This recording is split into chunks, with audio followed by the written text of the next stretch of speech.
Hello everyone, Salam, Namaste, Adab. And today we are going to have Professor Brahma Prakash ji, a professor of theatre and performance studies at the School of Art and Aesthetic at JNU. He is a very well-known essayist and a leading cultural theorist. He's going to talk on drinking water to displaying bangles and the stripe, the social origin of performative turn of protest in India. He has two very landmark books related to this. One is a cultural labor, conceptualizing the folk performance in India. And the second is Body of the Barricades, Life, Art, and Resistance in Contemporary India. He will be formally introduced by Dr. Harpreet Kaur Jas, an associate professor in the Department of Education at Jamia Millia University, Delhi. And the concluding remarks will be given by Professor Devendra Sharma, who is a professor of communication and performance at California State University, Fresno, California. So welcome you all. And now I invite Dr. Harpreet Kaur Jas for the formal introductory remarks. Thank you.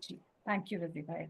So today we have gathered here this evening and this morning, or maybe different time zones, to listen to Professor Prakash on the topic drinking waters to displaying bangles and the strike, the social origin of performative turn of protest in India.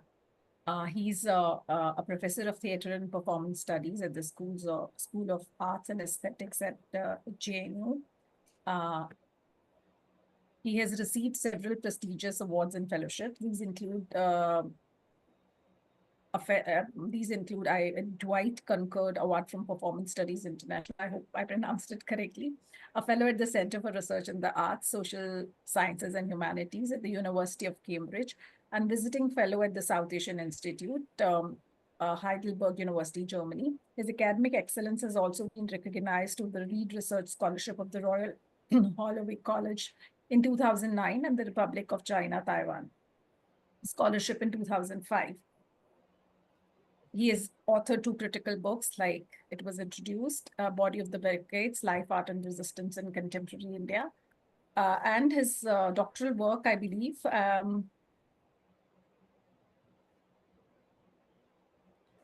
was cultural labor, basically. that's culture labor.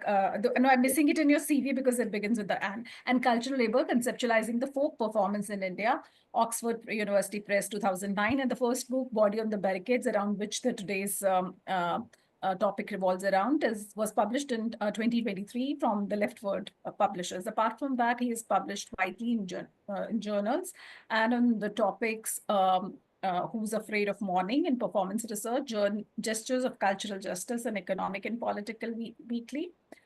So his articles have appeared regularly in several journals.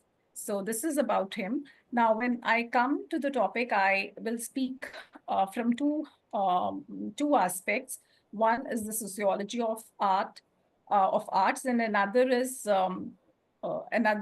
my role as a performer, as a trained classical dancer, in understanding performance as a cognitive apparatus about the ideas and perspectives of Professor Brahma Prakash. So when I talk of sociology of art, according to me, the work falls into this realm, not completely. It's definitely interdisciplinary and demands oneself to be aware of several different sources, caste, Ambedkar, and other sources in order to understand these perspectives. But if I quote sociology of art, it is not a recognizable area even in the West. And it yields arguments suggesting art is not much different than, say, wine on envelopes or socks or scrapple. And I quote here Gemma Melchion, who writes on this unlikely partnership. And then she quotes Bourdieu, which has somehow remained with me as a performer, that sociology and art don't form good bedfellows. And in that context, when trying to see performance beyond proscenium and trying to understand in our day-to-day life and then connect it further with strikes and protest is something that requires us to to leave away several of our notions about performance and about protest and strike. So there are so many parts to this title. Drinking water to displaying bangles. I would request Professor Brahma Prakash to elaborate about them, as I have not found much about it. But the strike and the protest, as has been clearly explicitated in his work, which he shared with me last night, that protest, and which I quote from his book on page number 159, protesters have to risk their body and space violently or non-violently. One can capture the gesture, one can capture the posture, but the protest remains at large to linger in future movements and memories. So he actually gives us a perspective through his work about protest and strike so that they remain in the public memory, especially with the academicians, so that they can regularly see it and use it as a concept to analyze the social reality around. So this work, as I discussed with Professor Brahma Prakash, is around the Una incident, which happened on July 2016, which I quote again from his book on page number 168. A cow vigilant group led by the upper caste attacked Dalit youths in the small town of Una. The group accused them of cow slaughtering. The vigilant members kidnapped 4 of them and brought them to Una town. They took off their shirts, tied them to a car, flogged them in broad daylight. The victims pleaded with folded hands. Their shoulders wore no sacred threads, but their bodies got bloody marks.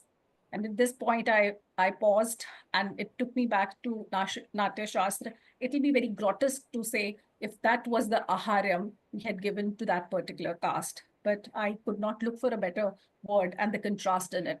Because as per Natya Shastra, the abhinaya or the performance, as we have to understand through abhinaya, actually has 4 elements of the body, of the costumes as the ahara, and of the vachik, and which is the words or the text which is there, and that sattvic.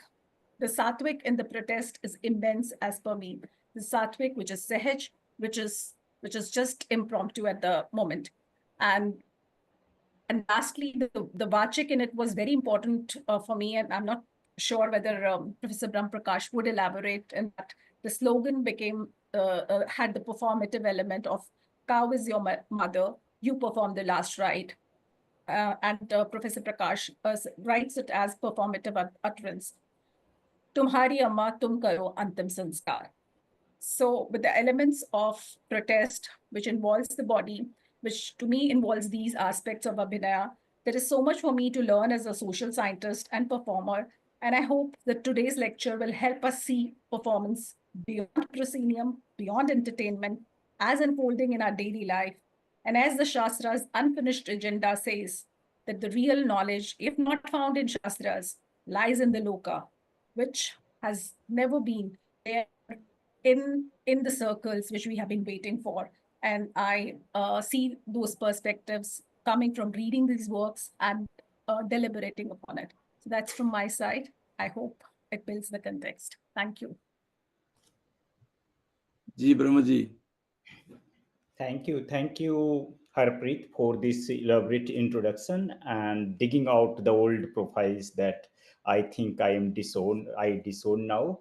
But I would like to also, it has been a kind of like, we were really stressed in Delhi and must be like no other parts of the world where like we are very much concerned with what was happening in the way things were unfolding. So it was like, ceasefire came as a big relief. Otherwise, I was requesting Raziuddin Sahab to perhaps cancel the event, but he insisted that this is perhaps the time when artists, writers, activists go for work. And I think that is the event that we are starting with, that again in this kinds of very precarious condition, very precarious situation, we are discussing something that remains immensely important for us. So thank you so much for giving me this opportunity. I really feel honored to be part of this forum. And I'm glad that Dr. Harpreet is here. And also I share a lot of scholarship and artistic interest with Professor Devendra Sharma. We also shared a common space at JNU. So I'm glad that they both are here and they are going to make some comments. So this is like, I largely work in 2 areas. My areas of interest remains largely regional theater performance tradition, cultural performance tradition from Bihar, North India, where I work on the intersection of lack, how artists performance in the lack, where you have like lack of freedom, you have lack of privilege, you have lack of opportunities, and how they perform. Same way, so that way, like the cultural labor was a kind of like bringing together the question of culture and labor together, because like these are the artists who are neither considered cultured enough or aesthetics enough, neither they are considered as a part of the labor discourse. So then in first book, like my attempt was to bring them together and bring some kinds of conceptual category that is going to address that gap that is getting coming through some kinds of lack in a caste society, largely in a caste society from like North India, but again that can be generalized as a like larger part of the South Asia also.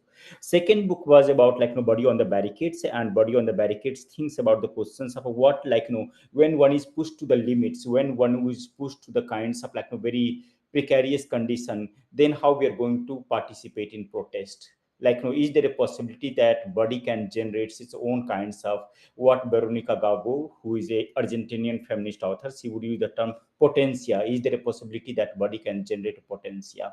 And through that like two kinds of sites, I try to understand that how we can think about some of those questions of a strike, because when we think about a strike, we think about a strike as a universal category. So one can talk about a strike, workers a strike in New York, one can talk about workers strikes in Seattle or maybe Australia, and same way one can talk about workers strikes in India. But I think that when we talk about a strike, then cultural a specific meaning becomes more important. Perhaps we don't strike the same way when like strike was unfolding as a part of Black Lives Matter. And I will give you examples that how a strikes in South Asia differs from a strikes that was unfolding as a part of Black Lives Matter and other parts of the things world that we can discuss about. And therefore I give talk about Una strike, because one of the ways we can think about Una strike was a strike in a larger part of the workers movement of the world, where you have informal like workers from informal sectors and workers who are not considered as a workers. Like largely when you are thinking about a strike, then a strike happens where like contract is signed between the owners, between the like factory owners and between the workers. But here you don't have signed contract as such. But again, can we call Una strike as a strike? Una strike was a strike that happened in 2016 in Gujarat.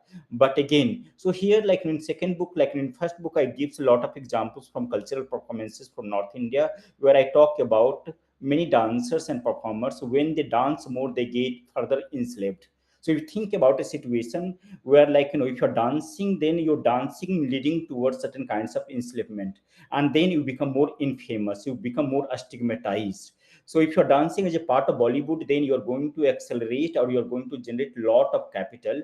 But if you're dancing as a part of some folk performances in North India, then there is a chance that you can become more infamous, you are going to get more like leveled, and you can get like become more infamous in that kinds of situation. And then I talk about that how cultural labor or lack becomes a situation in which we can talk about. But at the same time, we can say that how these cultural performances also carry a lot of potentials. So one way we can talk about the potential, but that also becomes a site of enslavement, and both perhaps go together, and that is the site we can talk about.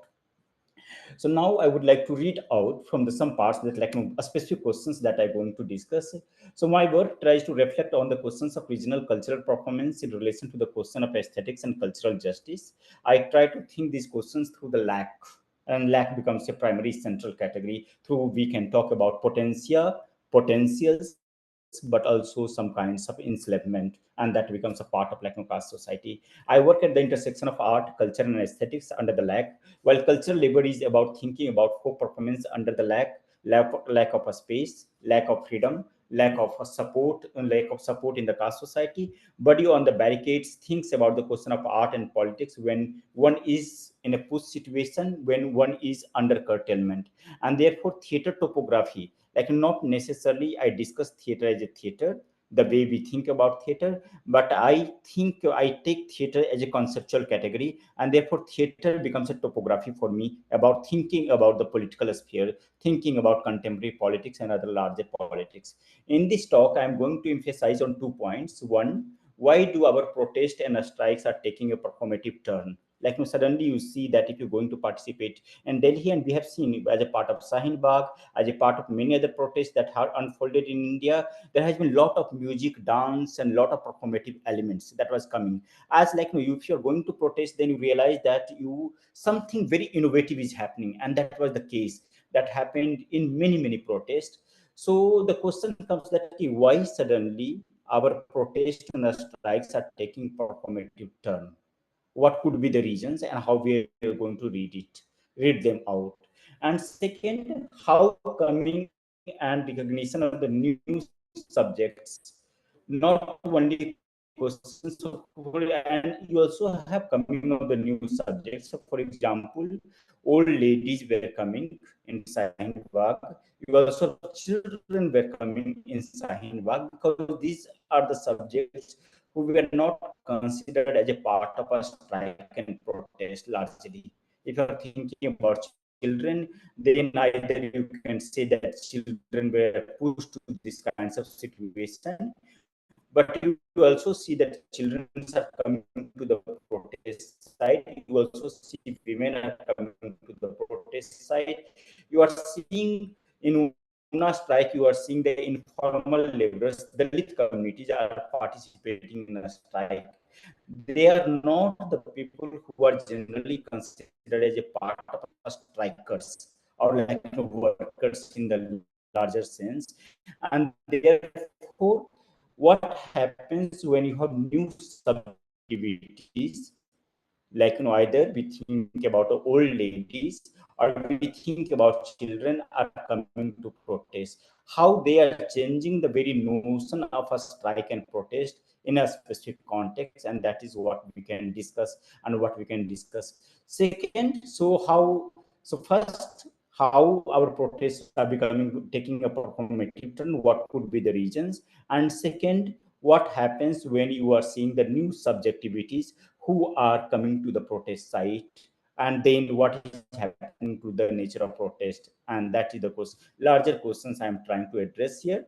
Two larger questions: one about the performative turn of a strike and protest, and second is about that coming of the new subjectivities and how they are changing our notion of a strike and protest in a very radical ways. And therefore we need to do justice to the question of a strike itself. It is not that, like when we think about protest, we think about protest is going to provide some kinds of justice to the oppressive kinds of labor situation, or a strike is going to provide that kinds of justice. But we also need to think about providing some kinds of justice to the very question of a strike and protest themselves, and that is the larger questions I'm trying to address here. So how coming and recognition of the new subjects not only questions the nature of protest and strike, but also expand their horizons. For example, so what happened to the notion of satyagraha when Baba Sahib Ambedkar participated in Mahar Satyagraha? So, for example, you already had the notion of satyagraha, salt satyagraha, and other satyagraha that we can discuss in South Asian context. But what happened when Baba Sahib Ambedkar is trying to come with this Mahar Satyagraha? So can we read Mahar Satyagraha and Salt Satyagraha on the same platform? Yes, to an extent it is right that both are participating. Baba Sahib Ambedkar and Mahatma Gandhi both participated in some enactment of Satyagraha. But at the same time, one can say that, like Baba Sahib Ambedkar Satyagraha was also a departure from Satyagraha. He was very much participating in Satyagraha, but he was also marking a departure from that Satyagraha that was carrying a very specific kinds of notions. So in a way, it can be read as a satyagraha, like salt satyagraha, but at the same time, it can be also read as a critical response to the very notion of salt satyagraha. In a way, it becomes part and apart. So it is very much part of satyagraha, but at the same time, it is apart from satyagraha, and that is the way we can think about. Same way, when we are thinking about Una strike, then one can also read Una strike as a part of the larger workers' strike of the world.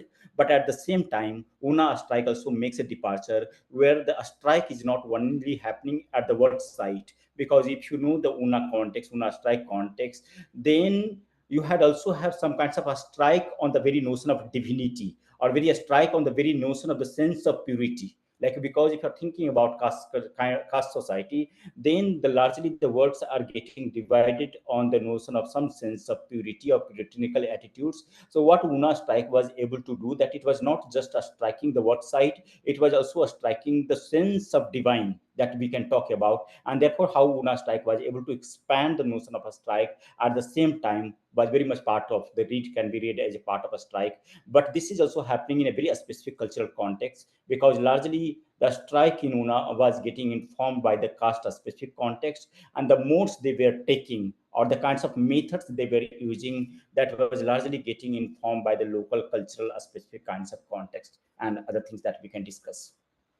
So if Gandhian Satyagraha was more about the rights of people on the common resources, we can see that Baba Sahib wanted to establish the norm of equality. And he writes in Mahar Satyagraha that it is not about that we are interested in drinking water, but the whole idea is to establish the norm of equality. So here you can see very interesting kinds of argument that we can build up. One, that it was not just about like result Satyagraha, it is about making some kinds of rights on a common properties or common land or common space, but it is also about talking about some norms of equality, that the way Ambedkar is able to make that kinds of departure. So in Body on the Barricades, I have discussed how a short-lived Una strike of Gujarat has not only expanded our notion of a strike, but also brought new subjectivities who were either considered outside of the political or outside of the regime of the strike. So, for example, how if you're thinking about the question or history of a strike in India, then perhaps you cannot think about that how we are going to talk about Dalit laborers who have not signed the contract, because a strike only happens in a contract context where you have signed the contract with the labor agents or with the kinds of authority. But here nobody has signed the contract. But at the same time, if you are reading from the caste kinds of regime, then one can say that how the contract was already ritualized. There was already a sense of contract that was working without the written kinds of contract that one can talk about. And then to give you a larger sense, I would like to read out from the sections to give you a larger sense about that how Una strike was able to expand the notion of very strike itself. And that is what I discussed in Body on the Barricades. And I would like to read out some sections for you.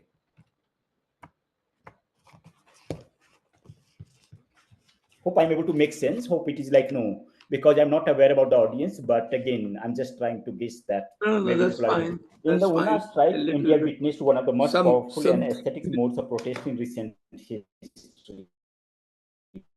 It remains unparalleled in the evocation and precariousness. It used accents that were unsettling to the authorities. It deployed the art of disgust that was repulsive to the Hindu social order. The artwork of Una.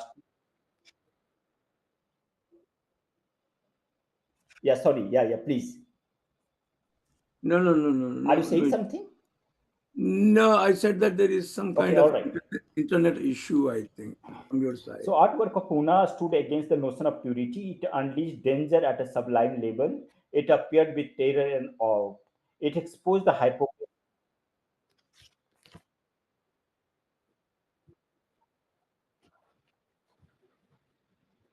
Okay, is there internet issue?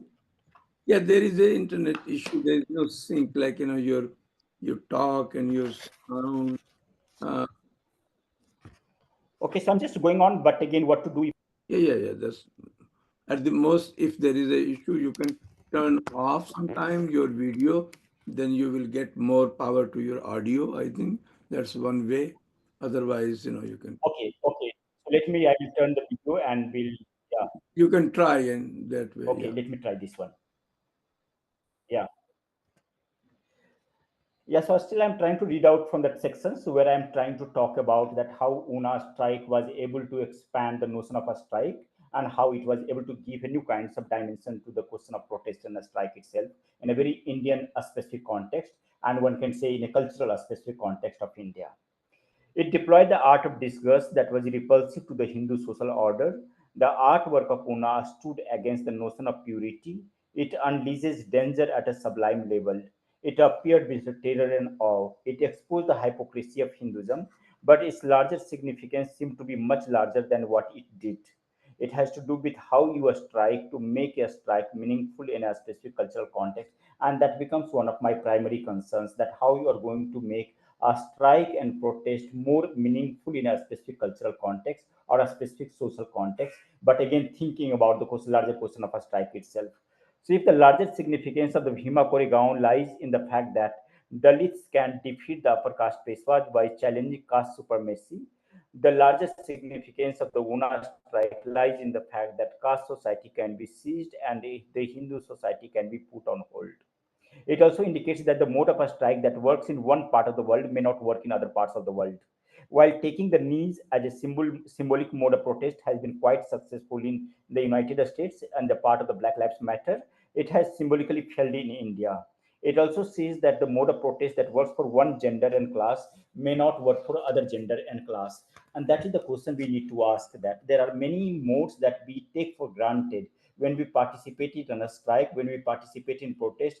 We take it for granted that all are going to participate, but many times we also need to think about the nature of protest in a strike that also marginalize the participants, like not necessarily all participants feel equally, able to participate in that modes of protest and a strike in that way. And then I talk about, whole idea about, how, for example, when Ambedkar is writing about a strike, how he's thinking about a strike in a specific caste society. And then he has a long, writings on a strike. And then I would like to read out some parts from Ambedkar's writing to give you again a kinds of larger context where I'm talking about a strike in a specific cultural context. Ambedkar engages with the question of the strike in such a, in a very very, threadbare way, from the basic questions of what a strike is, how it relates to the rights to freedom, and how it is not an act of conspiracy. He discusses in various facets. What is a strike? He asks a very fundamental question, what is a strike? And he writes, he says that a strike is nothing more than a breach of contract of service. Again, to repeat, he says a strike is nothing more than a breach of contract of service. He underlines that when a worker strikes, all that it means is that he commits a breach of contract of service. There is nothing more in it and nothing less in it. A breach of contract of service is not a crime by Indian laws in that way. He argues that to make it a crime would be to compel a man to serve against his will. He contends that to penalize a strike, therefore, is nothing short of making a worker a slave. He views the right to a strike as inseparable from the right to freedom. And he is the person who is trying to bring both the right to a strike and right to freedom on a very equal platform. And therefore, we can again talk about that how his conceptualization of the right to a strike and right to freedom go together. And therefore this only happens when he's trying to talk about in a very specific caste society, and where the right to a strike and right to protest perhaps come together. And that is the way we can talk about. Second, I would also like to emphasize that how this strike unfolded, and that will also show and suggest that how that takes some kinds of social and cultural turn. Perhaps you can turn on your video now and see whether you can. Are you doing well now? You can turn on your Okay. video. Yeah, please do on your own self. Yeah. Yeah, yeah.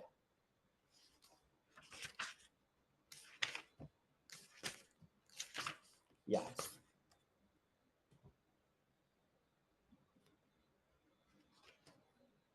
Gigi. There are, Yeah, yeah. sorry for this. Yeah, sorry for this. In very slow. I'm getting very perhaps slow Okay, internet, okay, but okay. That's yeah, okay. yeah. Keep on. Yeah, So please. now I would like to read out that how this strike unfolded, and that will give you glimpses about the specific kinds of connotation of a strike that we can talk about. And on 18th July 2016, Dalits in several parts of Gujarat took to the streets. They stopped traffic and disrupted daily life. Many parts of Gujarat witnessed a total strike. Angry protesters, Angry protesters damaged government property. They clashed with the police and set fire to the government buildings. It was a showdown against the caste show. Another similar protest happened on 2nd April 2018 when the Supreme Court tried to dilute the Prevention of Atrocities Act. To protest, Dalit organizations called a Bharat Bandh All India strike and turned again into a big event.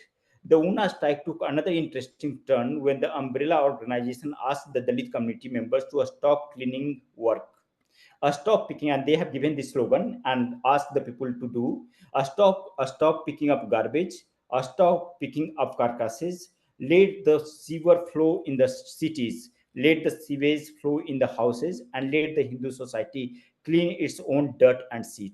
As garbage started piling on the roads and sewers of the cities started choking, Hindu society was in shock. Against the constant economic and social blockade of the lower caste, it was the lower caste blockade of the upper caste. The sewer was blocked, the gutter was blocked, from latrines to bathroom, from the kitchen to the gardens, blockades were everywhere. Within days, the strike entered from house to house, from the kitchen to the garbage bin. Decomposed bodies, plastic bags, fouled air, the sacred cows lying dead in the dirt, pure and impure, dead and alive, sacred and profane, they came together. And this shows that how Una strike was able to make some kinds of disruption at the level of very puritanical idea of the caste society itself. And therefore, here you have a departure that is becoming very specific to Indian social context. In direct action, the protesters participated in the siege of act. They refused to collect and dispose of the garbage. Instead of disposing them at the designated places, they started dumping them at government offices and public spaces. Strikers would come in trucks and trolleys with loads of carcasses. They would dump them at civil offices. They would defile, and they would register their anger and go. The slogan was too apt. तुम्हारी अम्मा तुम करो अंतिम संस्कार. Cow is your mother, you perform the last rites, we are not going to participate in that. And that was a kind of like cut that is making some kinds of like cut from the history of a strike, but at the same time like going into the parallel with the strike. So this was the one point that I wanted to emphasize, that how like when we talk about, and this also produce a new subjectivity, because you have like Dalit subjectivities are participating in the strike and changing the meaning of a strike from their own vantage point of view, that we are not going to a strike only in terms of some kinds of work, but we are also going to a strike at the level of divine, because if operation is coming at from the divine, this whole sense of the divine, then that also need to be a strike or stroke in that way, and that becomes a kind of like in larger context that we can discuss about. Now we can talk about like again, I would like to read out one short poem and song that I wrote during the Sahin Bagh protest, and that will also perhaps give you an idea that how coming of the new subjectivities was able to bring new kinds of symbolism and perhaps new kinds of theatricality that we can talk about. And then like perhaps that will also give this meaning about that how we can read the new kinds of protest and strikes that are emerging in India. I hope like people will be able to get it, but again, just I would like to read two sentences, two paragraphs to give you a sense of that, like how. And this is not that like poem coming out of the base. This poem is very much emerging from the context that was very much there. And then just to read it out, okay. निकाबों से चीखता है जब कोई इनकलाब, तो बदलता है मतलब निकाबों का भी. My Urdu is not that great, so please excuse me in terms of like a bad pronunciation. निकाबों से चीखता है जब कोई इनकलाब, तो बदलता है मतलब निकाबों का भी. साड़ियों में, बुरकों में, बिंदियों में आता है इनकलाब निशान बनकर भी. जब जुल्म बढ़ जाता है हद से भी ज्यादा, आता है इनकलाब खिमार बनकर भी. अजी हमने देखा है, जी हमने देखा है, मरे बेटों को सीने से लगाए हुए खिमार में इनकलाब हमने देखा है, जी हमने देखा है, हाँ जी हमने देखा है. दीदा में बहता देखा दर्द का दरिया, जुबा में उठती लहर हमने देखी है, अपने आंचल को परचम बनाते हुए चूल्हे से उठती लपट हमने देखी है. गुजरता है घरों से जब कोई इनकलाब, तो उतरता है चांद रोटी पर भी. गुजरता है घरों से जब कोई इनकलाब, तो उतरता है चांद रोटी पर भी. लिख लो कि तुम्हें याद रहे न रहे, गुजरती थी दिल्ली शाहीन बाग से भी. दिल्ली को आग में जलते हुए मोहब्बत का इनकलाब हमने देखी है. चुपियों को तोड़ना, तारीख को मोड़ना, उनका घर से निकलना ही इनकलाब है.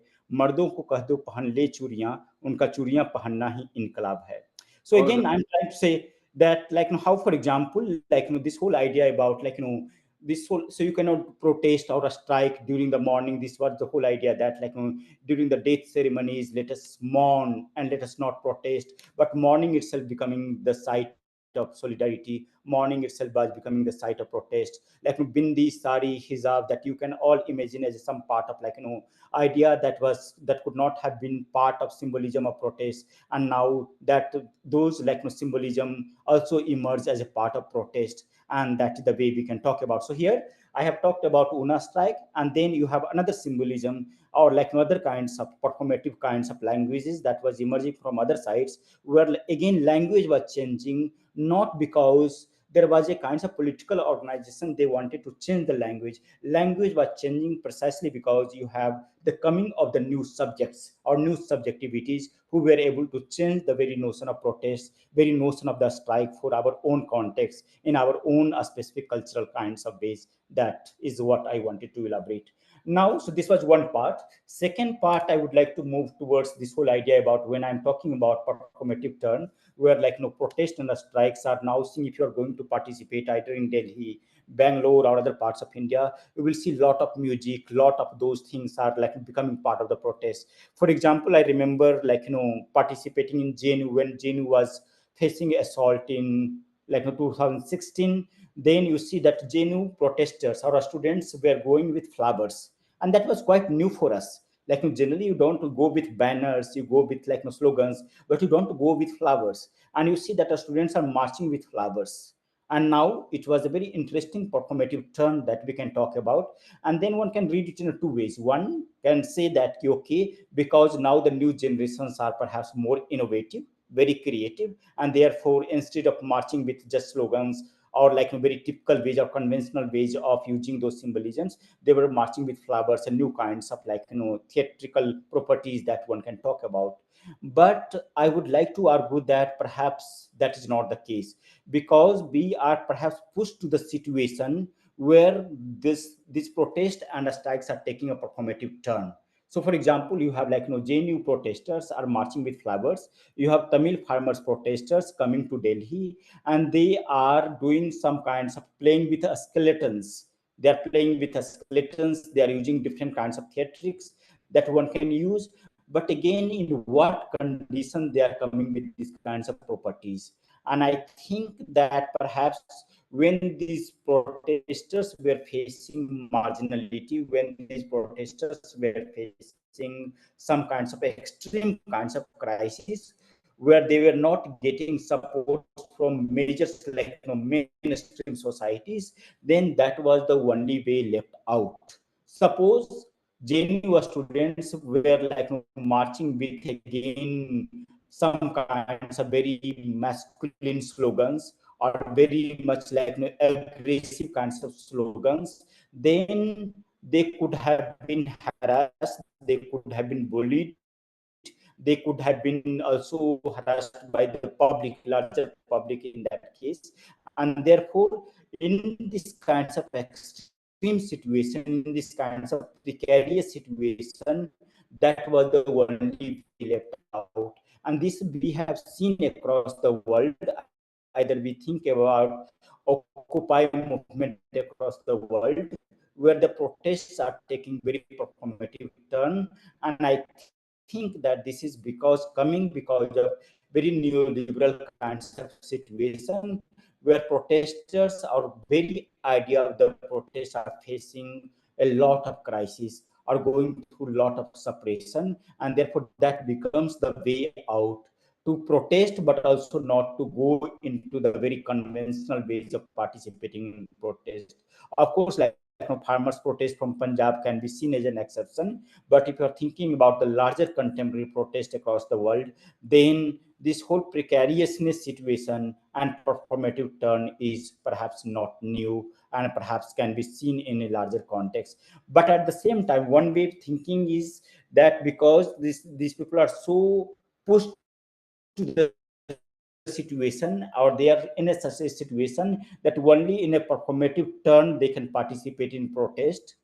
Second way, that this because they are participating in performative turn, and therefore they are also able to open up a space for others. So for example, if you're talking about Shaheen Bagh, where like constitution becomes a kinds of insurgent, to what Nivedita Menon would say insurgent document, because of those kinds of protests, women were able to participate, children were able to participate. So one way of saying is that how these protests are largely coming because of this precarious condition or precarious situation, but with this because of this precarious situation and new methods, they're also able to generate new platforms where new subjects are able to participate in protest in a more interesting way. So it needs like more another kinds of analysis than seeing it is in one way or other way around. So that was like another argument that I try to make. And third is like so and therefore I try to find its genealogy, so when we are talking about why people are taking performative turn, why people are singing dance music, flower, they are carrying flowers in protest, they are becoming not necessarily showing the anger the way a state is trying to show the anger, not necessarily participating in some kinds of enactment of violence the way police is trying to enact participate, do that kinds of enactment of violence, then what could be the reasons? And then you will find interesting history, especially my work is informed largely about the Indian context, and therefore I can talk about Indian context where you have whole history of nomadic communities, like many nomadic communities, and if you see that how they protest, how they used to protest in history, how they still protest, then you will see that they may be cutting their they were skinning, cutting their own parts of the bodies. They were try to kill, try to beat their own kinds of their own bodies, and that becomes a mode of protest. So here in a we can talk about a situation of a communities who remains in a margin, on a margin, and at the same time if they're protesting, then what has been their mode of protest. And you will see that either you're talking about many Dalit communities or many nomadic communities, then performative turn was not new. They were exactly participating in performative turn, they were dancing, they were singing, and these were the very methods in which they were participating in protest in a long history. We are we can go back to South Asian history in that way.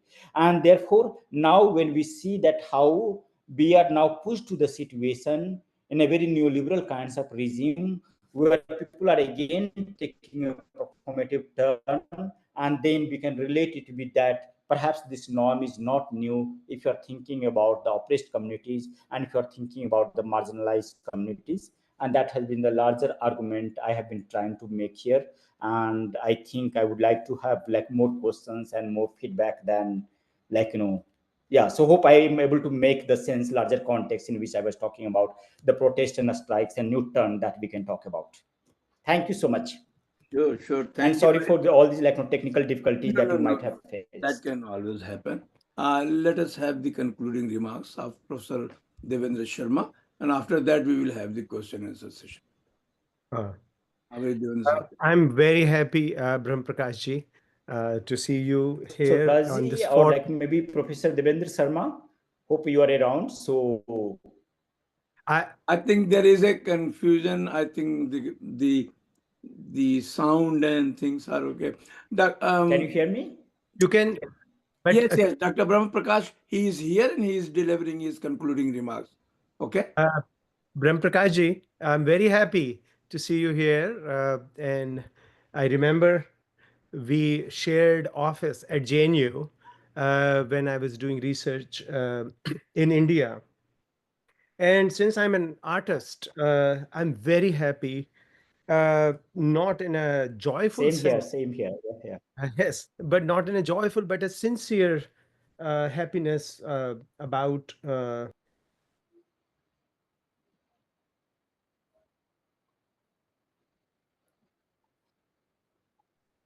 Are you able to hear me now? Yes, yes, yes. Please. So I'm very satisfied in some way and happy about how you express the role of art in protest and music in protest as well as labor of art.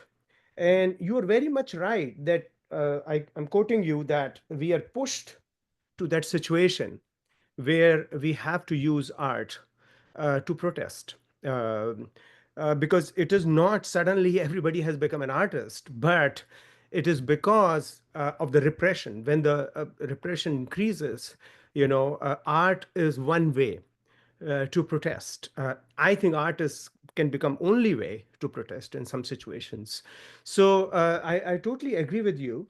And it is not that art was not used earlier, but you're right, on a mass scale, it is being used more and more because of the increased repression. And for instance, I remember since I'm an artist, I would sing two lines, Brahm Prakash ji and Razi ji, if you allow me. I was, I did some street theater with with Safdar Hashmi.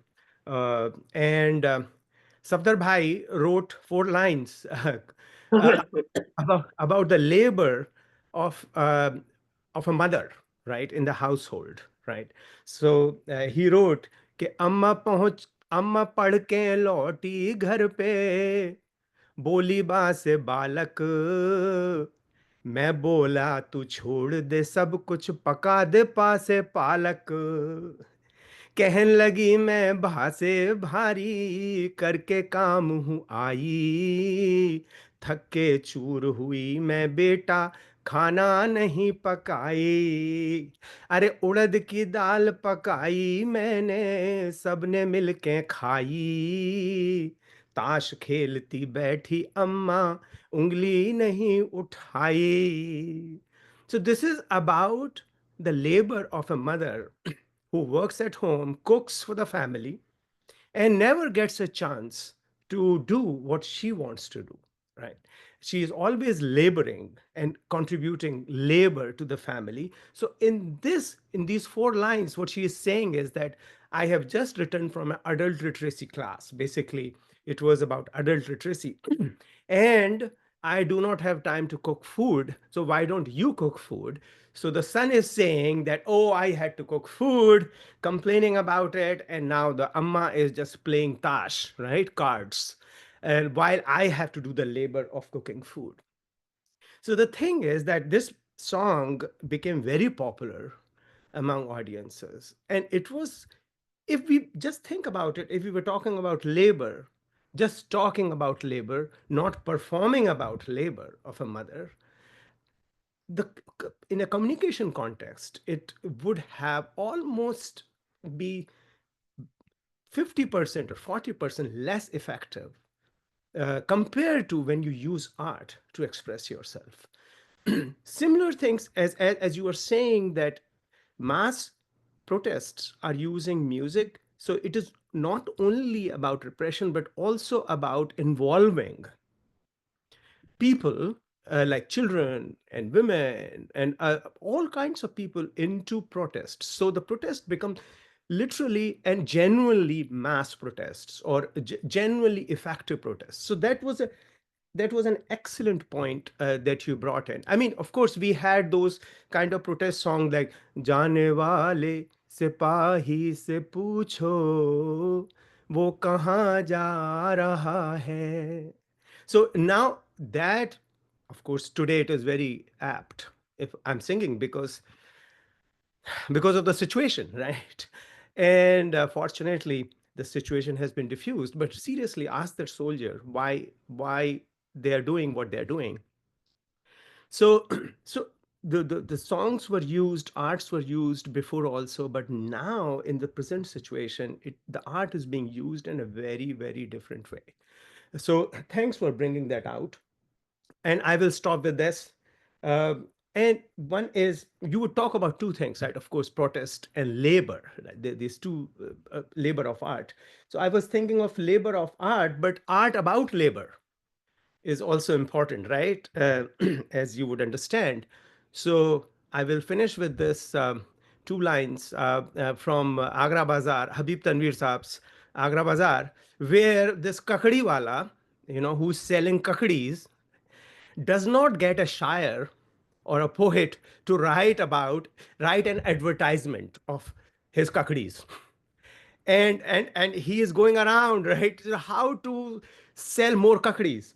So finally he gets Nazir Akbarabadi to write about his labor, right, his kakadis. And then he sings that क्या खूब नरमो नाजुक इस आगरे की ककड़ी, और जिसमें खास काफिर अस्कंदरे की ककड़ी, छूने में बरगे गुल है, खाने में कुरकुरी है, फरहाद मुनफैल है, वो हीर की हरी है, ककड़ी न कहिए यारों, ककड़ी न कहिए यारों, ककड़ी नहीं परी है, क्या खूब नरमो नाजुक इस आगरे की ककड़ी. So it can be a very serious topic, but since I'm in a good mood because of this war agreement right? थोड़ा सा Today. और आगे बढ़िए ना, गुड मूड में थोड़ा सा सेलिब्रेट कर लें। बस अभी अभी अभी अभी अभी के लिए राजेश साहब ऐसे सेंसेस पर प्रिवेल कर गए हैं, थोड़ा सा जी बाद में तो आपको आना ही है। जी जी जी जी, आज के लिए इतना हाँ हाँ बिल्कुल, आइए ना। ब्रह्म प्रकाश जी ने हमारा थोड़ा जी जी। आर्ट की याद दिला दी और मूड बना दिया। हालांकि बहुत ही सीरियस सिचुएशन है, बट एंड वो जो ऊना स्ट्राइक है, बस फाइनल चीज ये है कि आर्टिस्ट्स जो हैं, जब हम we talk about labour of art, we do not have contract, as you were saying. And what an excellent point you mentioned, that when the authority is not clear whom to protest to. So that is one thing which is very diffuse. It's a diffused and very strange situation about labor of art. But I'll stop here. Thank you, Brahm Prakash. Thank you. Okay, so before we go to question and answer session, we have the announcement for the upcoming Saturday. Faisal, can you show the poster? And then we will go to question and answer. So this is a talk. Well, now the situation is diffuse. So here we can celebrate from our neighbor, Dr. Fawzia Farooq from Qaid-e-Azam University, Islamabad, Pakistan, is going to talk on Khusro, between chastity and passion, the gendered words of Amir Khusro. And she will be joined by two other ladies, Mehnaz Shaheen, who is doing a PhD on the topic, in the history of Islamic medicine at Qaid-e-Azam, and Dr. Samina Parveen, who is an assistant professor at the University of Sargodha, Pakistan. She will be giving the concluding remarks. So stay tuned to that Khusro's talk. Presently, Dr. Fawzia Farooq is at Oxford doing further research on this subject. Now our usual moderator is still vacationing in Hawaii, Dr. Rafat Hussain. So rather, I will take that responsibility. For all you who are present here, please raise your hand or your digital hand, ask or comment, whatever you can do. Or otherwise, I will ask them to make some comments. Amir Bhai, if you want to make some comment, you are most welcome. I am. One second. Let me. Sorry, I forgot. Yeah, it is I am open sorry. now. I don't have anything useful to say except that I You can say can join in the happiness this morning that yes. there has been a ceasefire between India and Pakistan. The two brothers shooting each other is the height of insanity. I am very pleased. It's a good news. Thank you. Thank you very much, Dr. Nazir Ahmed. Nazir Sahab, if you want to make comment. A brief question, if I A may. brief question. Ji. I often, excuse me, I often reflect on the origin or the genesis or the driving force of tragedy in a social context as the reason for art.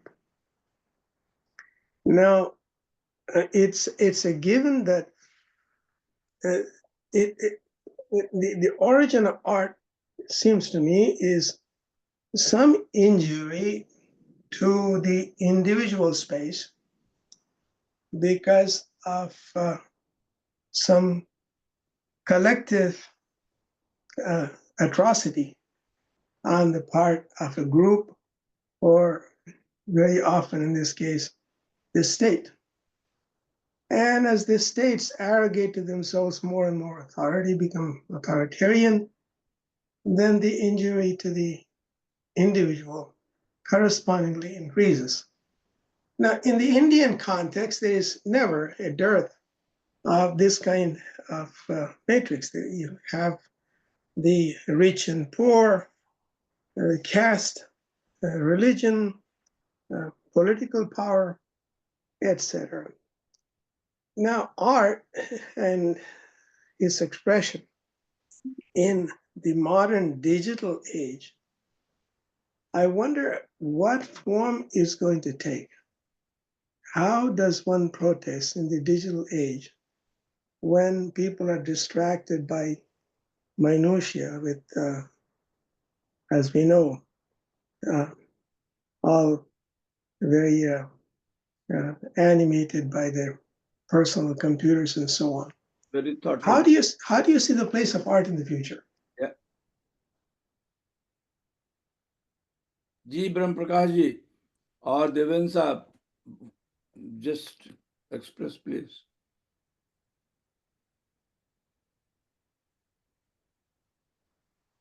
क्या हुआ? Yeah. Yeah. Questions.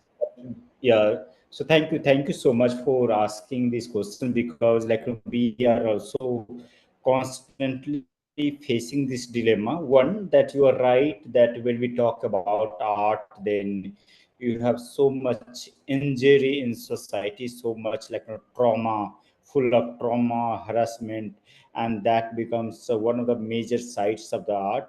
But I also think that also art is very much part of our common festivity. Art is also our common sharing, where we come together despite of all fractures. So that also becomes a sides of art. So one way of seeing, reflecting on your questions, is about thinking about this whole hierarchy, operations, trauma, injury. Through we can talk or frame about the questions of art, but also art also gives us ultimate hope, because where you have this whole hopeless kinds of situation, where like I think art becomes a very ultimate hope, where like perhaps the things come together, fractured communities come together, we participate in music, we participate in festival, and all these things also happen. So I think art perhaps opens up more dimensions, and I also think that therefore it needs to have more larger connection that way. Coming back to your second questions, that what is happening to the question of art or artistic thinking when we are facing digital dilemma or digital kinds of production, then one way of thinking is that you also have like many common artists who were not part of the scene. They came through TikTok, they are also able to contribute something. So in terms of producing something, it is happening, but at the same time, like it becomes that whether art is also about process. When we talk about art, or we think about like think about some kinds of thinking, then it is also about you participate in some kinds of process. So whether you participate in art or you participate in ritual, we also participate in some kinds of temporality, some kinds of processual thinking, that okay, one point to other point, or some kinds of meditation in which we participate in. But I think digital space completely disrupt those like no idea of deep meditations, and that disrupt that whole idea of creating some kinds of deep thinking around art. But I will also say that it also depends on which genre we are talking about. We have many genre in which like some of the genres has come more like vivid and vivid with these kinds of digital formation. But if you're thinking about more storytelling, if you're talking about some kinds of long durational kinds of art, they are facing crisis. But it would be quite difficult to say that whether like digital has completely brought out some kinds of complete destruction about thinking about art itself. Still I have some kinds of answer. But again, we all need to think about these questions about that, okay, what is happening to the question of art or ritual also, because ritual is not able, you are not able to participate in ritual. We are able to create a spectacle of ritual, we are able to create a spectacle of festival, we are not able to participate in festival in a real bodily sense, in a kinds of sensorial sense. And therefore yeah, crisis is very genuine, but it also opening up very different kinds of thinking and very different kinds of dilemmas also. All right. So Dr. Riaz Ahmed. Professor Devendra Sharma would say more about like Oh, sure. Sharma ji, you want to say something or? नहीं नहीं बिल्कुल I Okay. agree. I agree with Dr. Brahm Prakash about this. Okay. Yeah, thank you, Brahm Prakash ji. Dr. Riaz Ahmed ji. Thank you for your beautiful discussion about the aesthetic aspects of democratic protest. My question is slightly philosophical, which is about the celebration of protest, two modes of protest. Raji sir, you want me to start my video? One moment, and if I could, okay. It's difficult. I'm out at a different place. Maybe without video, I could ask the question if you allow me. Yeah, please. Okay. Yeah. So my question is that we see two clear trajectories of democratic protest. One, protest by the powerless. Two examples you took: Una protest by Dalits and Shaheen Bagh by the Muslims. Protest by the powerless and protest by the powerful. And I will then draw parallel with two protests of the powerful: anti-Mandal protest by the upper caste and the anti-corruption of protest movement of Anna Hazare. Uh, we see clearly that when the powerful protest, they are able to channelize it into some kind of recreation of the social political space, whereby power moves further and consolidates further in the hands of the powerful upper caste people as well. While when the protests of the weak, powerless happen, lower caste across the board, uh, Muslims increasingly so, uh, then there is hardly any tangible gain to show, whether it is the Una protest or there is hardly any political translation of the demands into gains, etc. And then, so this is something which is an objective reality, empirical fact of sorts. But when we see the celebration of the protest, especially the spontaneous protest by the weak and the marginalized lower caste across the board, uh, then the celebration is has been mostly by the liberal, secular, upper caste across the board as well, by and large. The celebration, especially in the academia, I see that it is basically upper caste coming from across the board, across the religion, liberal secular formation. They are celebrating the protest, Una protest, or whether it is Shaheen Bagh protest, there, without much discussion about how to translate these spontaneous protests or channelize these protests into some kind of political, legal, economic gain. Right. So, in this sense, the ethics of celebrating the protest of the powerless without contributing anything creative, energetic for resolution of the problem and removal of the weakness. Uh, So what's the is it question? not? Is it not one of the strategies, celebrating the protest of the marginal and weak? Is it not one of the discursive strategies of the powerful, again to in a way release the energies of the powerful? These protests therefore do not come as an emancipatory, liberatory agenda.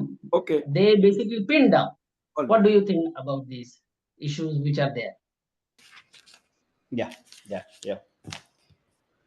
So thank you. Sorry, I could not see your name or face. So for example, please excuse me. Yes, yes. But yeah. He's So you're Dr. right. Ayaz. Chris. Yeah. So you're quite right. One way of thinking, because you are asking philosophical questions, and I'm very much interested in that kinds of philosophical thematic categories of protest and the strike. So one, that you are quite right. Many times, when we are thinking on the empirical grounds, then maybe Hazare they say anti-corruption protest, or maybe anti-mandal protest, was able to create some kinds of very power kinds of connections that one can reflect on, and one can also say that they were maybe many times very tangible in effect. But I think I would like to read out John Berger here, and I wrote about March of the Mustard when I write about farmers protest in Punjab, and it's called a protest, dissent, and the curbing of rights. And then John Berger would say the protest is to refuse being reduced to zero and enforce silence. Therefore, at the very moment a protest is made, if it is made, there is a small victory. And I would like to again make a connections, because it is not just about whether protest, and this question always comes: what happened after Sahin Wag? Again, the situation is same. What happened after Una strike? The people are then the situation is same. People are still working on the same site. Same thing is happening. But I think once protest is made, you have already produced a new kinds of subjectivity, new kinds of thinking, new sets of social relationship that happens at a very basic and fundamental level. I think people who participated in Una strike, that also becomes a certain kinds of event for them for a life. that perhaps they are now thinking some of the questions, not maybe 100%, but some of the questions in a very different way. So already new configuration has already happened. So I think in a very participation of the protest, very coming of the protest also brings us a new kinds of hope and gives us a new kinds of chance to celebrate. And I am the person who would like to celebrate, at least like protest from the oppressed voices, protest of the oppressed communities, because at least in these countries you have so many protests, and those protests have never been either documented many times nor been idealized that way. And therefore if somebody is trying to even idealize at a very utopian level, then I will say at the philosophical level we are still trying to make some kinds of ground or trying to break some kinds of ground. And therefore I think we cannot think about protest only in terms of immediacy or some kinds of gain and success always. It is also about the experiences. The women who participated in Shaheen Bagh, that is going to be, they are going to carry very different kinds of memory. Think about the children who participated. That is also going to be the part of the memory. Because if we are just going to talk about protest in terms of empirical sense, then we are losing the ground, or I will say philosophical ground of protest itself. Because then it is about memory, it is about history, it is about event. And I think therefore I would say that maybe you are right, you can be right, that anti-Mandal protest was able to do something in terms of upper caste mobilization and things, or maybe the lower caste or oppressed like Dalit communities in Una were not able to produce some kinds of tangible effect. But I think it has, they were able to create a history. They were able to make a cut into the history. They are able to make some kinds of voices under the philosophy, and I am able to see that way. So I agree with your point. That maybe you are right, that anti-Mandal protest was able to do something in terms Very of well said. upper caste Very mobilization well and said. things, Good. or maybe the lower caste or valorization or some kinds of romanticization of protest also. But at the Your same your time, there are your voice is protests breaking. which I Your think voice is as an breaking. intellectual, and especially I will say as an artist and writer, I would like to celebrate. Okay, okay, thank you. I think there is some Thank you so internet much. issue. Your voice keeps on breaking sometimes. So let me ask. I don't see any raised hand, but I see one person who makes good comments. So I request Neeraj Kumar Saab, to have a brief comment, not a very elaborate or very detailed one. Neeraj Saab,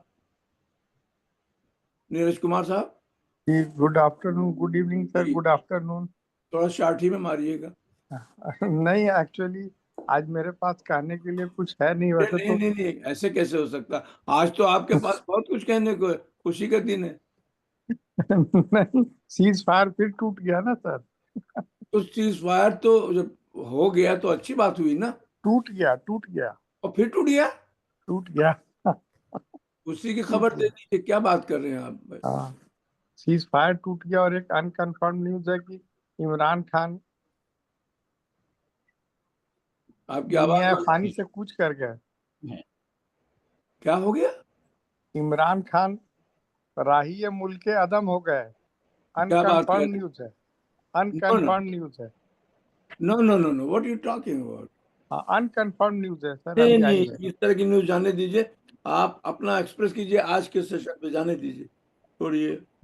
आज का session जो protest की बात है, तो protest तो हम लोगों ने बहुत शुरू से पहले से देखा है। जो अब नई बात आई, फूल लेके लोग आ रहे हैं या गाना गा रहे हैं या जो कर रहे हैं, बट उसके पहले भी प्रोटेस्ट आप याद करिए, जब गांधी जी के समय पिकेटिंग हुआ करती थी शराब की दुकानों की, तो औरतें वहां जाती थी और लोगों को हाथ जोड़ती थी। तो ये उसी का कल्मिनेशन है कि लोग अब फूल लेके जा रहे हैं।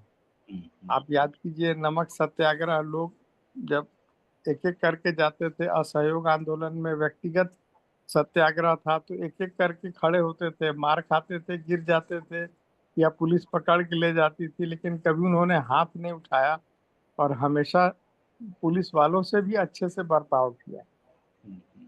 जी, तो प्रोटेस्ट तो सालों से होता आया है और फॉर्म उसका जो भी चेंज हो रहा है या नहीं हो रहा है, बट ऐसे फॉर्म्स तो हम लोगों ने हमेशा ही देखे हैं। जी जी जी, तो सही। ये तो समय के साथ साथ जैसे जैसे समय चलेगा वैसे वैसे प्रोटेस्ट का तरीका हर किसी का अपना होगा और अपने नए नए तरीके अपनाए जाएंगे। श्योर। तो चलिए, कोई और साहब अगर एक्सप्रेस करना चाहें तो most welcome. Doctor Ravi, if you want to say, or even anybody else. Otherwise, we can stop here. Sir सभी को नमस्कार। जी जी बिल्कुल। हाँ, बहुत अच्छा सेशन रहा सर ये। और जैसे सर ने बताया, अभी के प्रोटेस्ट के तरीके समय अनुसार बदलते रहते हैं। परंतु पिछले कुछ समय से हम देख रहे हैं कि प्रोटेस्ट के तरीके से कुछ एक अलग ही चीज जो सामने निकल के आ रही है, उसके गलत मैसेज भी पास ऑन हो रहे हैं अभी। कि जो अच्छी चीज को लेके किया जाता है, कहीं ना कहीं उसमें बहुत सारी चीजें जो होनी नहीं चाहिए वो भी हो जाती हैं। और जो एक सोच है, कहीं ना कहीं उस सोच को वो धूमिल कर देती है चीजें। तो जैसे सर ने बताया कि समय अनुसार चीजें बदलती रहती है, परंतु जैसे किसी को फूल देना है या और इस तरीके के जो एक आंदोलन या प्रोटेस्ट चलते हैं, उनमें इन चीजों का बड़ा तगड़ा विनियोग रहता है। जी जी परंतु जैसे जैसे समय चेंज हो रहा है अभी, तो ऐसी चीजें नहीं होनी चाहिए। एक मास एजुकेशन के हिसाब से थोड़ी उन चीजों की कमी रह जाती है। और जिस उद्देश्य को लेके चलते हैं, फिर कहीं ना कहीं वो भी पूरा नहीं हो पाता। तो जी। समय अनुसार ये चीजें थोड़ा सा ज्यादा ही बढ़ती जा रही हैं। तो बाकी बहुत अच्छा सेशन रहा सर। मैं हरियाणा से बोल रहा हूँ। Thank you thank you. Sir. Thank you. Dr. Yaz Ahmed, you have raised your hand again. Please go ahead.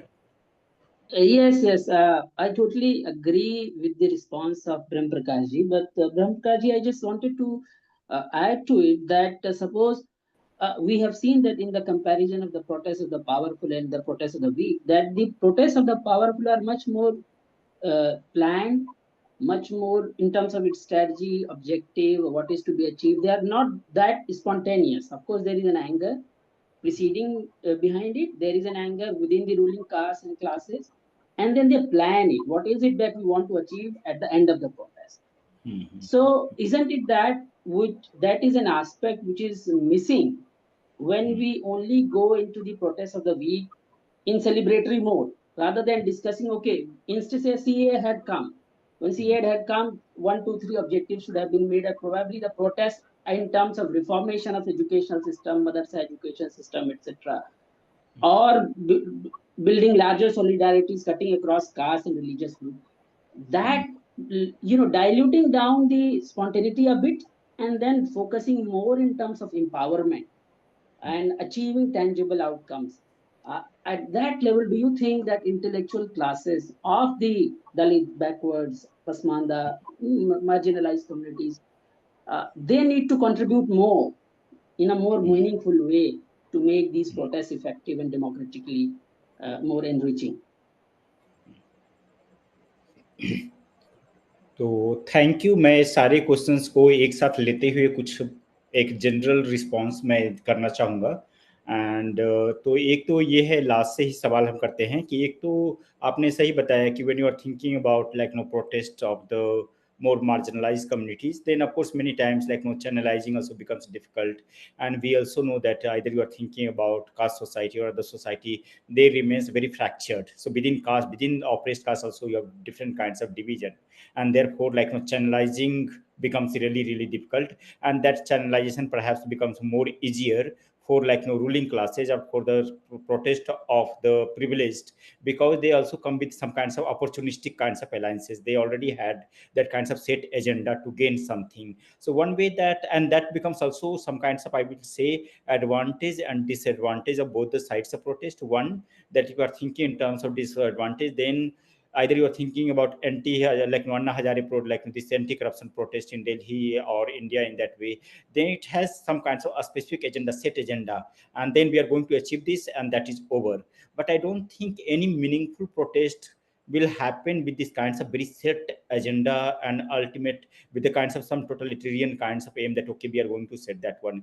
It also needs to have like many things unfolds in a ways, many things are also not clear. Many times you know that you want to break the bondage but you don't know where to go. And this especially happens when you are thinking about larger marginalized communities, because many things you cannot decide perhaps, but you just want to come because the situation has become so oppressive that you just want to come out. And that coming out, becoming part of the assembly itself becomes a sites of protest. And after that, like you are going to perhaps frame the agenda but also not getting framed in that way. So I will say that it also has its own kinds of creative kinds of impetus and creative kinds of things.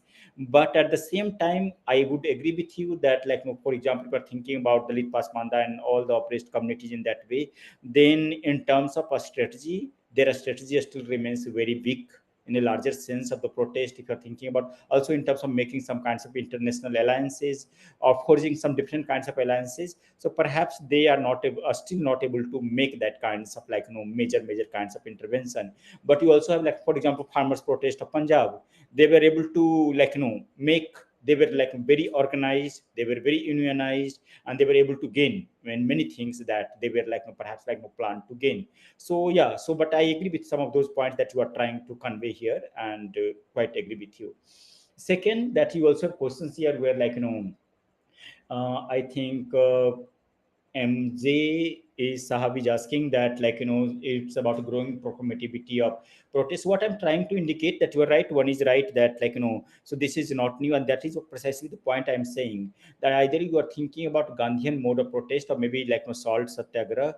I'm saying that maybe the condition now with the kinds of neoliberal regime, the condition is becoming so oppressive that even if you are trying to not to fluctuate flex your bodies, but also to do some kinds of basic movements, because we are also talking about some kinds of orthopedic protest, because also about how we are going to walk in the protest also many times determined by the regime. They will give you the limits, and the term they use Ronsi will use the term choreo police. So it is not that we are deciding the space and the way we are going to walk. Basically the police decide that how we are going to walk. So choreo police is deciding our movement. They are giving us a space, they are giving us time to walk in. And therefore, so how the things are already getting framed in a larger sense of some kinds of neoliberal regime. And when the regime becomes very oppressive, then you are not able to do so. Maybe Gandhi that time was choosing one mode of protest over other modes of protest, but now you don't have many choices. And that is the point I'm trying to make. Maybe in Gandhi's time, or maybe even during the colonial period, people were able to protest in a different ways, but those spaces are also shrinking. Second, I was saying that maybe the protest is people are taking different these kinds of modes because they are becoming very precarious. They are facing very precarious situation, and then that adds to our whole nomadic communities, other artistic communities who will perform, and therefore largely the protest is taking artistic and performative turn. Second, and relating to this, the question that was about Sahin Bagh is about, so largely if you go to Sahin Bagh, if if you would have gone to Sahin Bagh, then it is not about it is a speech is also happening, but it is not necessarily the leader is giving the speech. It is the women participants who were not supposed to give the speech, they are giving the speech. It is other constituents of that populations are giving the speech.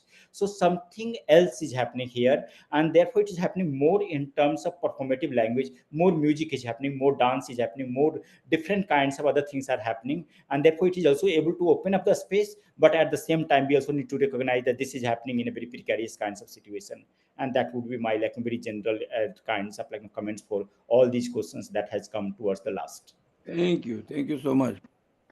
So anybody else? Otherwise, we can now stop it here.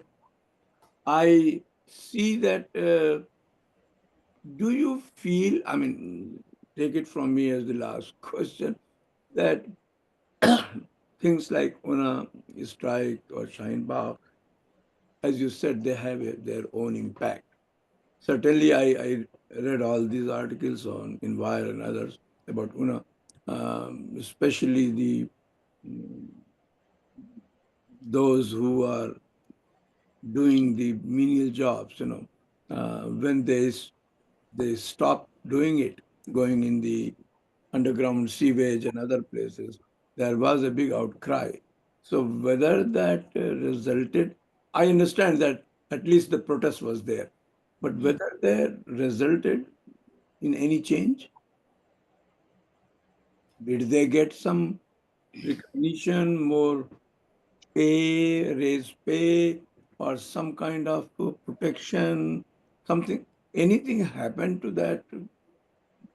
Yeah, so at least in context of Una, like many family converted to Buddhism, and we have clear empirical evidence that many people started educating their children. They converted to Buddhism, and that was a major steps. If you're thinking about So, maybe so the what happens even, okay, suppose in frustration you convert from one to other, does that change your life? I mean, this is a genuine question also. Some people convert to Islam to think that there is no caste. Actually, in India, in Islam also caste does has a uh, hidden hand. I mean, the whole thing is whether their life miseries change if they become from Dalit to a Dalit Buddhist or a Dalit Christian. Do they have any besides some kind of feeling that in protest they have done this, but whether that changes their life, material life? I think so. I think so. If you are either taking the case of Maharashtra or many parts of India, that whole we'll see the turn that is happening when people are turning to Ambedkarite, they are turning to Buddhist. They are also aspiring different kinds of life. Not necessarily they want their next generation to get educated. So even see the case of Maharashtra with the kinds of Ambedkarite movement, with the kinds of conversion to Buddhism, we also see that new social material life have also changed significantly, quite significantly. And I think that yes, one can say that maybe it was not that much, but also we cannot say that it has not impacted in a major way. I think in many places it was able to create a major impact. So is this like while remaining without conversion, while remaining in that status, they cannot change their life? And once you become a Buddhist, converted to Buddhist or Islam, you feel physically free to get a new job or new business or new resources or opportunities. How does this work? I mean, I would like to know what is the incentive. One incentive is you feel you you are disgusted, so then you change. That is one feeling everybody knows. But after that disgust is over, you change. But that change, is that change bringing you some kind of assurance or resources from the new community or the new venture? Is, is this not the reason also to ask what happens? Yeah, so perhaps I'm not the right person to give you exact kinds of what kinds of implications happens when one is converting to, especially now in India, if you're converting to Buddhism, that still gives your Ambedkarite, then still gives you some kinds of guarantee. And there you also have the new community, aspiring communities who are trying to think in terms of constitutionalism, education, and other things. But the same Dalit communities, if they are converting to Islam, then perhaps they are facing more danger. So that is also happening because we are thinking about new India where Muslim is going through different kinds of crises, and I, therefore perhaps if you are I didn't, converting. yeah. I'm not asking a political Yeah. aspect of that, whether converting Muslim. I'm asking a materialistic question that the change in, suppose somebody is feeling disgusted with a status quo, and especially in case of Dalit, and then that Dalit gets converted, like Ambedkar did on a mass level. That was a protest. But whether that change to a new scenario becomes, okay, I'm a Dalit, I become a Buddhist next day. Because I hope that while becoming Buddhist, I will get more, maybe a space to live, maybe a more embrace, maybe I can have some resources. Do those new communities have any resources or any funds or that kind of movement where a new convert gets anything new to make the life better. Otherwise, what is the benefit of them doing it? I mean, this is a question that one should study or find it out, that what happened to all those Dalits who got converted to Islam even, or to, in a better days, or to Buddhism, whether their life remain still the same Dalit, same status quo, same lower at the end. What is, Yeah. I mean, is there Yes. not, that should Yeah. not be studied, or should not be really be or why there is a need to convert? Yeah. Yeah. Yeah. So my I will say that my study is limited in a different way. So again, I'm not the right person, but again, some of the observation that I can make from my own studies and from like reading others' work, I can say that at least if you are thinking about after Ambedkar's leading to this conversation, and you have new communities who converted to Buddhism, they're also part of the some kinds of network, many times educational network, many times a social network, other kinds of cultural network, and they are able to make some kinds of changes in their life, and that is also very much getting reflected in educational sense, material sense, and other sense.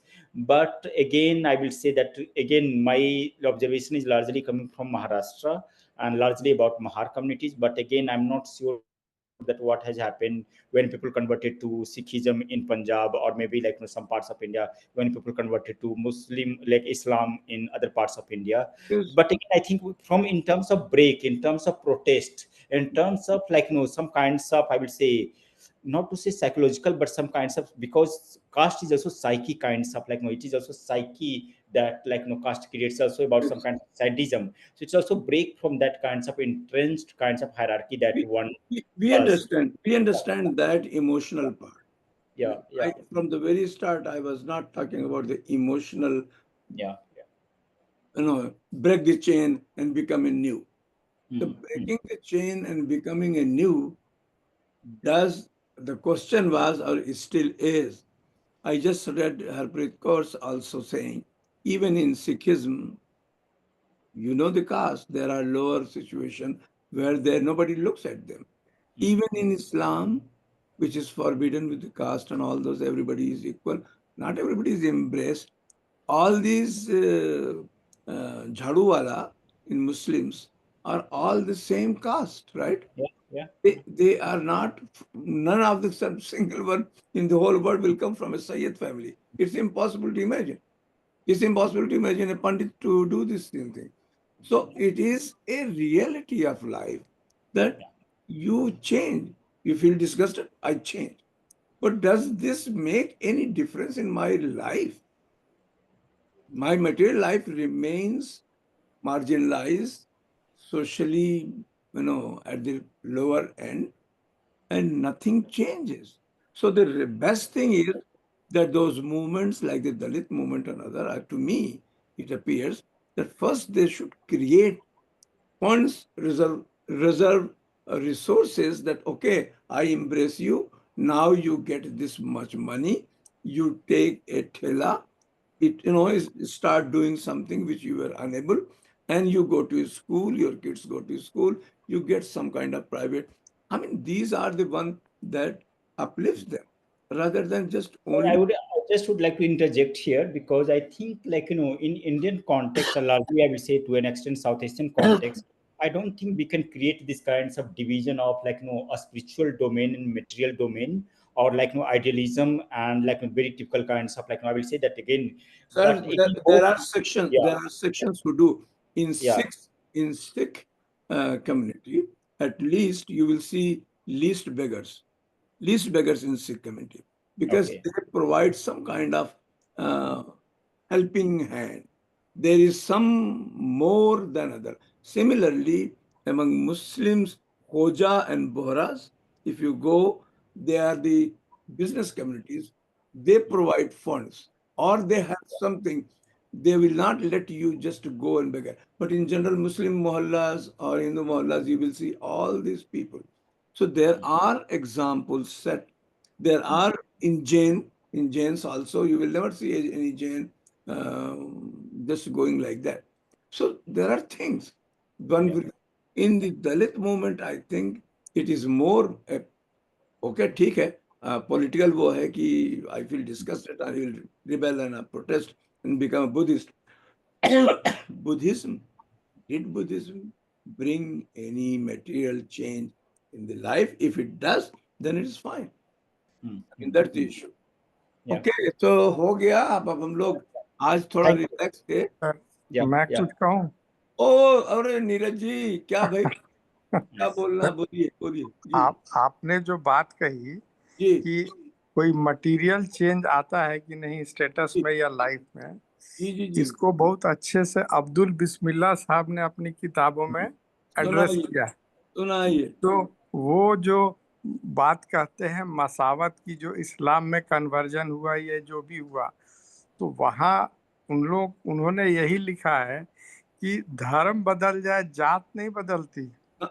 तो एक मुस्लिम परिवार में एक ईसाई था जो convert हो गया इस्लाम में. तो वो चाहता था कि मुस्लिम परिवार में उसकी बेटी की शादी हो जाए. तो लड़के की माँ जो मुसलमान थी वो बोली कल तक ये रॉबिन नहीं है, रॉबिन था क्या, आज मुसलमान हो गया. तो ये तो हम जानते हैं कि 15 साल पहले ये बहुत नीची जात का था, आज इस्लाम में आने से हम इसके यहाँ थोड़ी शादी कर लेंगे. लेकिन नीरज जी, एक चीज मैं बता रहा हूँ, थोड़ा सा फर्क है, थोड़ा सा फर्क जी है. जी ये ऐसा है कि हमने ये कैजुअली कहा तो जरूर, बीइंग ए जी मुस्लिम, जी भंगी को ज्यादातर हम झाड़ू वाला जो है वो एक सर्टन जी कास्ट का देखते हैं. लेकिन ये जी भी सही है, ये भी एक इस रियलिटी से आपको हम इनकार नहीं कर सकते कि इस्लाम में एक लिमिट के बाद कोई बैरियर है नहीं.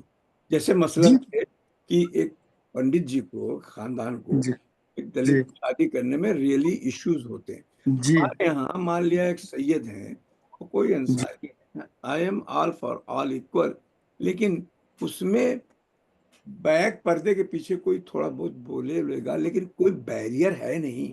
I mean you can easily eat, you can see, जी जी यू कैन जी रीड, जी इसमें कोई शुबहा नहीं है. आई कैन नॉट जस्ट, मतलब उससे डिनाई हम नहीं कर सकते.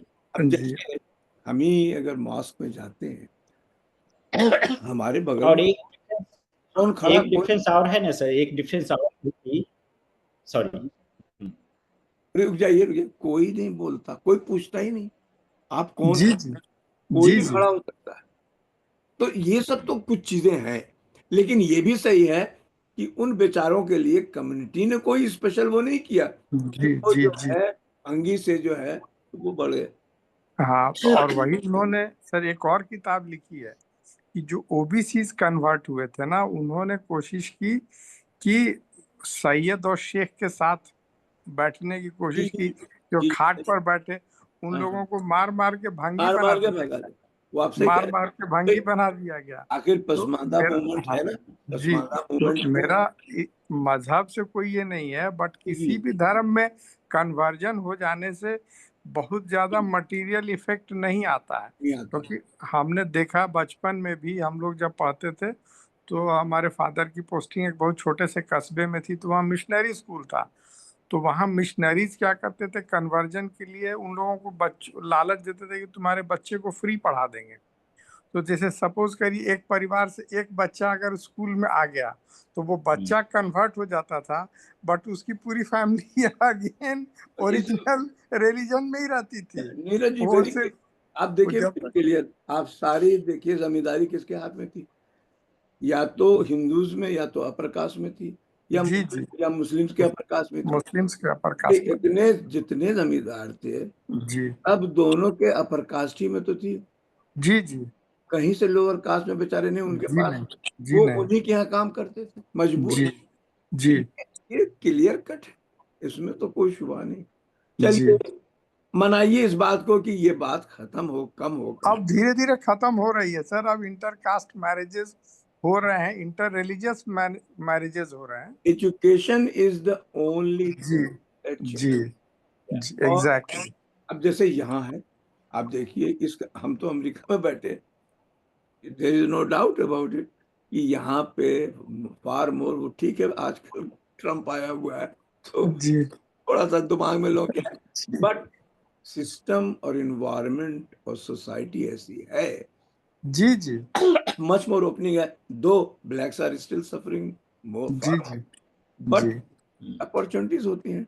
चलिए जी जी, मनाइए, वो खबर ठीक नहीं है, सही है, चल रहा इस बार जी। चल रहा। हाँ, नहीं नहीं, फेक हो सकती है हाँ सर, नहीं वो नहीं, वो वो फेक इमरान खान फेक भी फेक। हाँ बिला वजह इमरान खान क्यों मर जाएंगे, उनको हाँ, रहने दो। एग्जैक्टली यहाँ भी हाँ। एग्जैक्टली। हाँ भाई अभी जी, आप अभी देवेंद्र साहब, थैंक यू वेरी मच, जी आपको जी जगा दिया, आपको कैलिफोर्निया में जगह दिया।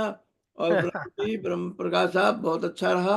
थोड़ा सा आपके इंटरनेट का कुछ इश्यू है, तो वो कोई बात नहीं, मैसेज आपने दे दिया। आज हमारे लोकल एक इवेंट था जिसकी वजह से पार्टिसिपेशन में थोड़ा कमी थी। यहाँ की एक बहुत बड़ी एलुमनाई एसोसिएशन का पिकनिक है लोकल, तो बहुत थैंक से यू, लोग नहीं मुझे बताए। बहुत अच्छा लगा और ये और काफी हाँ, आप और लोगों ये से इंडो बातचीत हुई तो पाक काफी अच्छा लगा। ये इंडो पाक का जो ये जो फुलझड़ी चल रही थी, इसकी वजह से भी बहुत से लोग का दिमाग में जाहिर है तो उसी में उलझे हुए थे। But thank you very much, thanks for thank you thank you participating. Thank you. और जल्दी ही हम देवेंद्र साहब को फिर पकड़ते हैं। हाँ देवेंद्र सर, शुक्रिया। हाँ बहुत नहीं नहीं, आपका बहुत शुक्रिया ब्रह्म प्रकाश जी। आपके तो काफी रात हो गई होगी, अब जी सोने जी, का समय हो गया आपका। सोइए हाँ सोइए, हो खा के जाए। हाँ सोइएगा, खा के सोइएगा। जी जी। है।